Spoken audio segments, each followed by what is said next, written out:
నమ్ముకున్న స్నేహితుడా నన్నిడిచిపోయితివా, నమ్ముకున్న స్నేహితుడా నన్నిడిచిపోయితివా.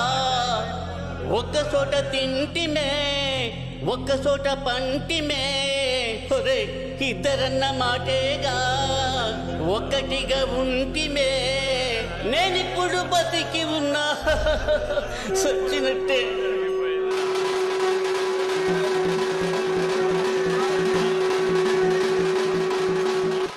ఒక్కొక్కళ్ళు చంపేటప్పుడు వాళ్ళ కళ్ళలో భయం కనిపిస్తుంది, కానీ నేను ఆడిని చంపే ముందు ఆడి కళ్ళలో భయం కనిపించలా, నిజాయితీ కనిపించింది.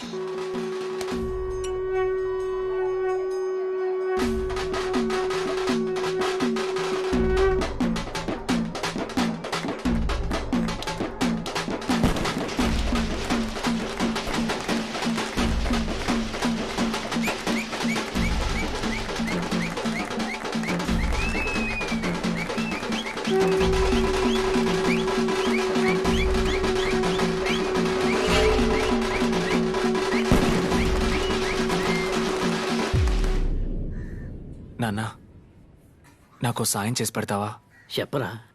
నా చుట్టూ ఏదేదో జరుగుతోంది, నాకు ఆలోచించుకోవడానికి టైం కావాలి.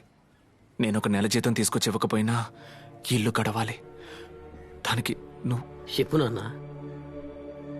ఈ నెల రోజులు నువ్వు వెల్డింగ్ పని చేస్తావా? ఇలా అంటున్నందుకు బాధేస్తోంది. రే, ఒక్క నెలే కదరా, నేను చూసుకుంటాను, వదిలే. కస్తూరి మేడం.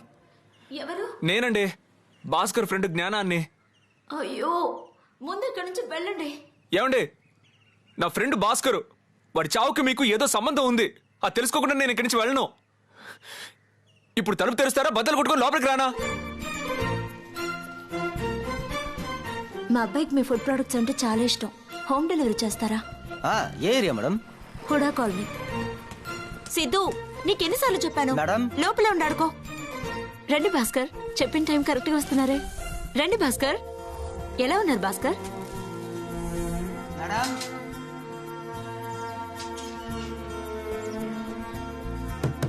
మేడం. భాస్కర్, నేను బాబుతో ఉన్నాను. మీరు బయట పెట్టి వెళ్ళిపోండి, నేను తర్వాత తీసుకుంటాను. డబ్బులు పూలకుండా కింద ఉన్నాయి.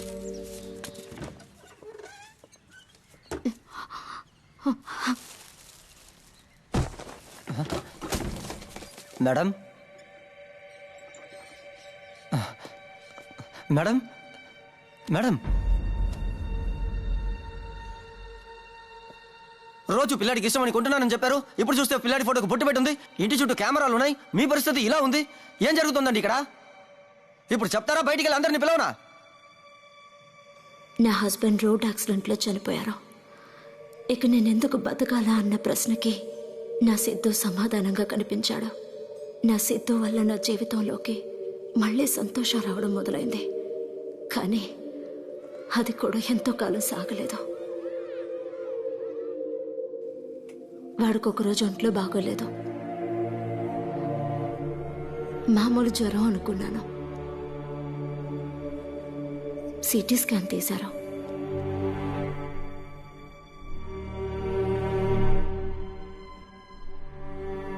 చివరికి ఒక పెద్ద షాక్ ఇచ్చారు. క్యాన్సర్ అన్నారు.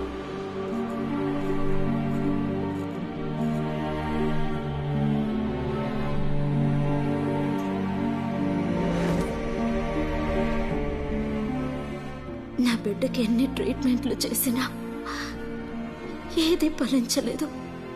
4 ఏళ్ల పిల్లాడికి క్యాన్సర్ అంటే జీర్ణించుకోలేకపోయాను. వాడు తిన్న జంక్ ఫుడ్ కూడా కారణం కావచ్చని వాడిని ట్రీట్ చేసిన డాక్టర్స్ అన్నారు. దాని గురించి పూర్తిగా తెలుసుకోవాలి డాక్టర్. మనం టీవీలో చూస్తున్న అన్ని జంక్ ఫుడ్స్ యాడ్ లో చూపిస్తున్నట్టు పళ్ళు, పాలు, గోధుమ ఇలా నేచురల్ ఇంగ్రీడియంట్స్ తో మాత్రమే తయారు చేయడం లేదు. డైలీ మనం తీసుకునే ఏ ఆహారమైనా జ్యూసు, నూడిల్స్, బిస్కెట్స్ ఇలా అన్ని ఆహార పదార్థాలని రకరకాల రసాయనాలు కలిపే తయారు చేస్తున్నారు.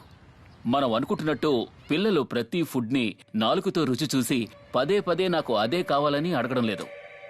ఈ ఫుడ్ టేస్ట్ పిల్లలకి కళ్ల ద్వారా లోపలికి వెళ్తోంది. మీడియాలో చూసి వాళ్లకు నచ్చిన సెలబ్రిటీస్ చెప్పేవన్నీ విని, అంతేకాకుండా ఫ్రీ గిఫ్ట్స్, టాటూస్ లాంటి వాటికి ఆశపడి ఇవన్నీ మెదడులోకి వెళ్లి నాటుకుపోయి ఆ మెదడిచ్చే కుతూహలంతోనే కావాలి కావాలి అని అడుగుతున్నారు.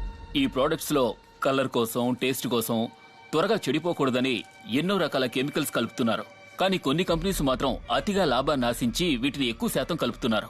పిల్లలు రోజు బ్రెడ్ మాత్రమే తింటున్నారా? జామ్ తింటున్నారు, నూడిల్స్ తింటున్నారు, బిస్కెట్స్ తింటున్నారు, జ్యూసులు కూడా తాగుతున్నారు. ఇలా ప్రతి దాంట్లోనూ రకరకాల కెమికల్స్ ఉన్నాయి. ఇవన్నీ ఆ పిల్లాడి కడుపులోకి వెళ్లి ఒకదాంతో ఒకటి కలిసినప్పుడు అది ఆహారంగా ఉంటుందో విషంగా మారుతుందో ఆలోచించండి. ఈ రోజు ఇండియాలో పిల్లల క్యాన్సర్ వ్యాధి పట్టికలో మన తెలుగు రాష్ట్రాలు ముందు వరుసలో ఉన్నాయి. మన తరాన్ని, మన తర్వాతి తరం అంతరించిపోయే దృశ్యాన్ని చూసే దురదృష్టకరమైన తరం అని అంటున్నారు. నాకు జరిగిన అన్యాయానికి న్యాయం దొరకాలి. అందుకు కారణమైన సాఫ్రాన్ కంపెనీ మీద కేసు పెట్టాను. మా కంపెనీ ప్రొడక్ట్స్ తినడం మీ వాడికి క్యాన్సర్ వచ్చిందంటే మేము ఖచ్చితంగా ఒప్పుకోలేమండి. మీ వాడు చదువుకున్న స్కూల్లో ఏదైనా తినుండొచ్చు, మీ ఏరియా వాటర్ వల్ల కూడా ఏదైనా ప్రాబ్లం వచ్చి ఉండొచ్చు. అంతెందుకు మీరు కట్టుకున్న సింథటిక్ శారీ కూడా ఒక కారణమై ఉండొచ్చు. నా బిడ్డ సాఫ్రాన్ ప్రొడక్ట్స్ తిన్నందువల్లే చనిపోయాడు అనడానికి కావాల్సిన ఆధారాలు లేవని కేసు క్లోజ్ చేసేశారు. అప్పుడు నిర్ణయించుకున్నాను నన్నే ఆధారంగా మార్చుకోవాలని. ఏ విషయాన్ని తిని నా బిడ్డ చనిపోయాడో అదే విషయాన్ని నేను 3 పూట్ల తిని ఆధారంగా మారుతాను.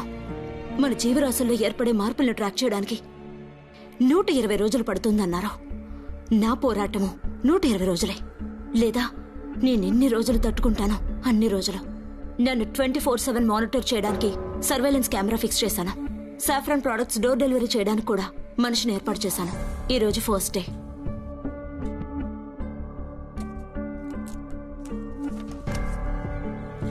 ఏంటి మేడం, బాబు పడుకున్నాడా?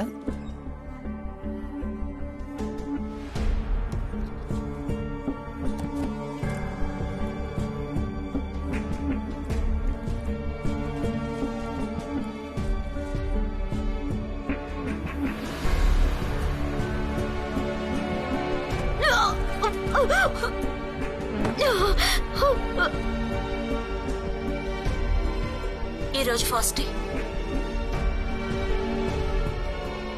ఇప్పుడు స్నానానికి వెళ్తున్నాను. బాత్రూంలో వేరే కంపెనీ ఫుడ్ ప్రొడక్ట్స్ ఏవీ లేవు. అయినా సందేహం రాకూడదు కదా. ఈ ఆధారం సరిపోతుంది కదా? మేడం, నేను హత్యని డైరెక్ట్ గా చూశాను మేడం.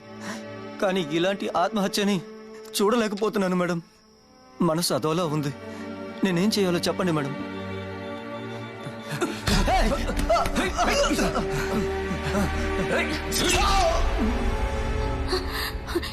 నాకు సాయం చేయాలనుకున్నా భాస్కర్ని చంపేశారా?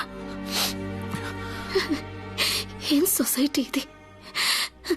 బిడ్డకు అమ్మ చేతే విషం పెట్టేలా చేసేసారే. నా బిడ్డ బిస్కెట్ ఇవ్వు, జామ్ ఇవ్వు అని అడిగినప్పుడల్లా నా చేత్తోనే తినిపించానే.